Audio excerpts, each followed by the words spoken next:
গভর্নমেন্টের গম বেচবেন না, গম চুরি করে খাবেন না। মানুষেরা এই যে একবার আমি চট্টগ্রামে কোন জায়গায় যেন আমার মনে নাই, একটা জানাজায় শরীক হয়েছিলাম। জানাজা শেষে বহু বছর আগের কথা, জানাজা শেষে ইমাম সাহেব সকলের দিকে তাকাইয়া জিজ্ঞেস করলো, কেন আসিল? লোকেরা বলল গম আসিল। তা আমি তখন প্রথম চট্টগ্রামে আসছি, আমি ওই অর্থই বুঝি নেই। আমি জিজ্ঞেস করলাম ইমাম সাহেবকে, সবাই চলে যাওয়ার পর বললাম, মৌলানা সাহেব আপনি বললেন কেন আসিল, এটার অর্থটা আমি ভালো বুঝি নেই। আর গম আসিল, তো জানাজার মধ্যে গমের সম্পর্ক কি? চাউল গম এগুলি তো মানুষে খায়। উনি বললেন যে কেন আসিল মানে লোকটা কেমন আসিল। লোকেরা জবাব দিল গম আসিল, তার মানে ভালো ছিল।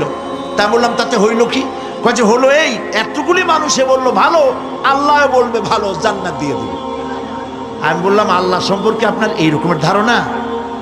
এই লোকটা ভালো হোক, আমি কামনা করি ভালো হোক, কিন্তু একজন কন্ট্রাক্টর 5 কোটি টাকার একটি কাজ পেয়েছে, সেই কাজে খরচ করলো 1.5 কোটি আর 2 কোটি, 3 কোটি টাকা মেরে দিল।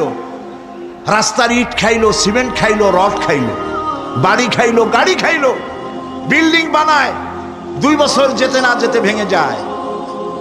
কালভার্ট ব্রিজ বানাচ্ছে, বানাবার আগেই ভাঙ্গা শেষ। এই লোকটা এই রকমের যে টাকা মারলো, সরকারের টাকা, জনগণের টাকা মারলো, সর্বনাশ করলো, মিথ্যা সাক্ষী শিক্ষা দিল আইনজীবী হয়ে, এই যে কাজগুলি করলো, সবাই বলল লোকটা ভালো। এই মাঠ জোড়া লোক বলল এই লোক, এই মৃত্যু ব্যক্তি ভালো। আর আল্লাহ যদি বলেন এরকম একটা লোককে, আল্লাহ যদি বলেন ভালো, তাহলে তিনি আহকামুল হাকিমিন হবেন কিভাবে?